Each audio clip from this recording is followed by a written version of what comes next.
What is up, ladies and gentlemen? This is the Chig coming at you with another World of Warcraft Season of Discovery gold making guide. Today we're going to be talking about another pickpocket farm down here in Ol 1K Needles. This one is good for both Horde and Alliance. But before we get started, go and hit that like button, hit that subscribe button. Don't forget to hit the bell notification icon so you get notified every time we come out with a new video. The merch store is up and running. There's a discount going right now if you want to check that out, and the Patreon is also up and running. Anyway, let's get right into it. So, down here, these are quest mobs, so they do respawn, and people are farming these like crazy because now we are using silk, right? Um, because we got the new patterns for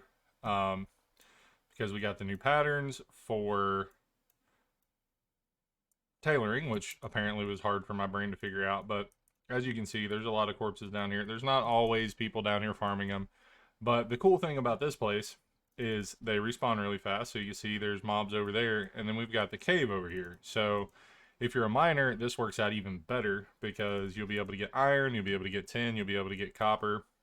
And don't forget, if you have the glove enchant for mining, you will be able to mine gold and smelt gold, which is going to be awesome.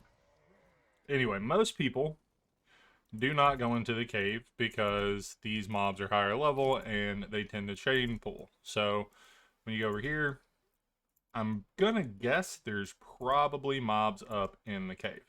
But as you can see, there's people farming these and they're still up. Anyway, yep, so we got mobs up in the cave. So what you do, use your distract when you've got it. And what you can do, just go through the cave, and I will show you in just a moment what the loot table is for these guys. All right, so there are people in here taking these mobs out, right? But just like always, you can just roll through the cave. If you want to mine, you can mine. If you don't want to mine, you don't have to mine. Obviously, I'm going to mine because this is what I'm doing.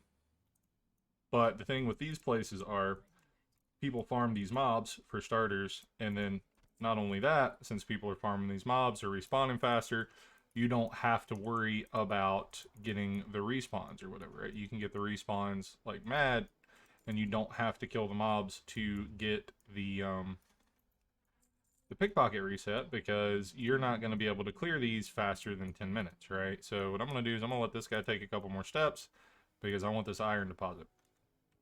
But with this place, you can just do whatever you want, and it's great because you don't have to worry about people over farming it because they are quest mobs, and I'm vanishing and getting out of dodge because this is a little harder.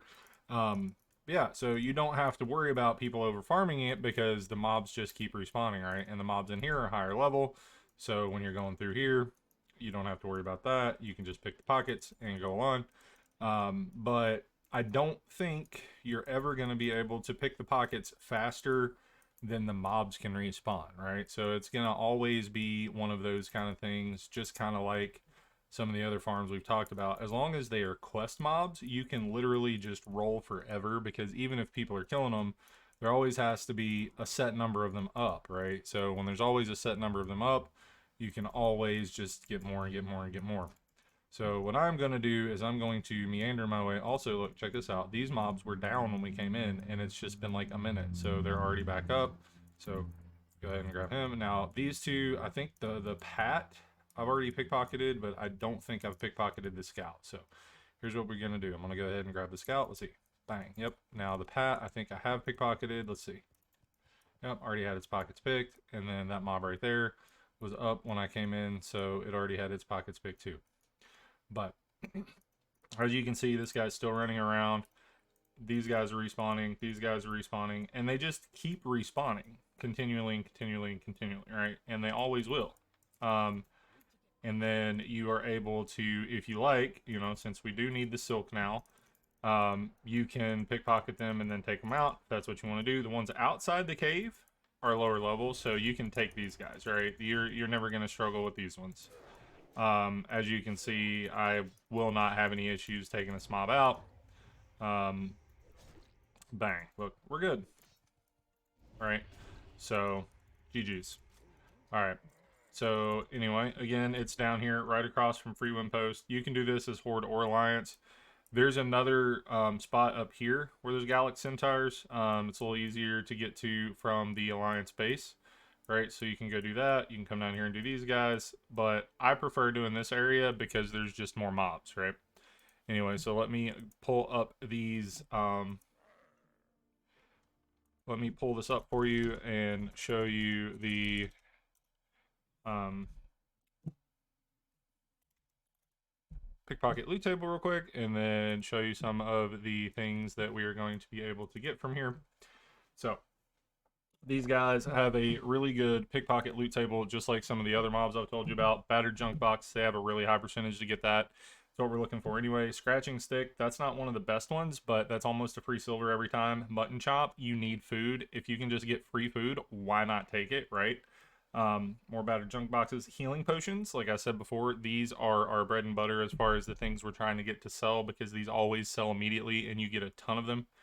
And then Lesser Moonstone and Masagati. These are also really good for vendoring if they're not selling higher in the auction house. And then you've also got, as usual, the loot table from the block boxes themselves. So you've got healing potions, which is a really high chance to get, which is awesome.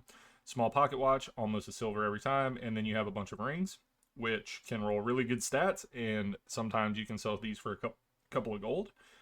Some of the patterns, especially this one, Elixir of Lesser Elite, sell really good in the auction house. Some of these other ones sell good in the auction house.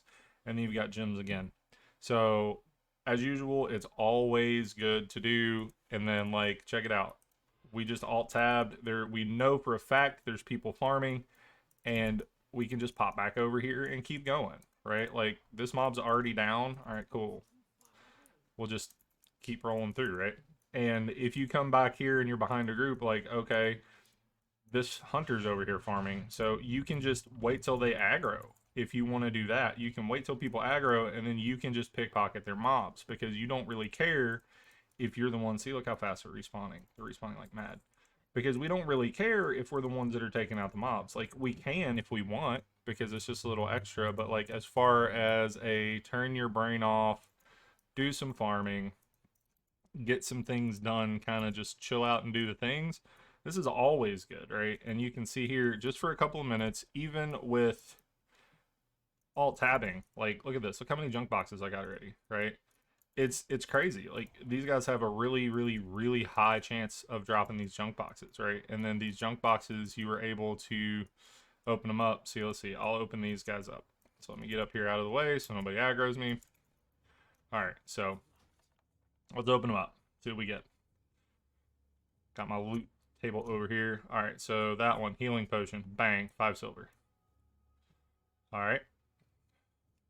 Plus, you can't discount the amount of raw coppers and silvers you get from this too. You get some from each mob you pickpocket, plus you get some from each loot box. You look, 84 copper, silver and 19 copper. So opening those two is 2 silver. So there's another 0.6 silver. Like, as you're doing this, like, you're just building raw gold. Look, and each gray you get, there you go. There's 1 more silver almost. That's 87 copper. Right? And then all of these just add up and add up and add up and add up forever, right? Like, it's super easy. The money's always good. And this, for now, you know, if you're not doing something else and you just want to turn your brain off and watch something on your other screen, come do this. It's super easy to knock this out and just do this. Like, we got another healing potion, and then, like, you know, you can't really knock this farm until you try it. A lot of people try to say, well, it's not worth, it's not worth, it's not worth. It is worth, because you're just literally doing nothing, right? Like, you're just running around, and, like, if you have mining and stuff, or, you know, if you need cloth for band-aids and things, like, get that while you're here too, right? Like, this is just a good farm in general. It's a good kill the mobs farm. It's a good pickpocket farm. It's just a good farm. So yeah, come down here and try this one out, guys. I know a lot of content creators are out here talking about doing the silk farming anyway, so come down here and take advantage of other people killing the mobs and just be the guy that's walking around going, yoink, yoink, yoink, and pickpocketing them. Anyway, I will catch you guys in the next one. I'll see you later.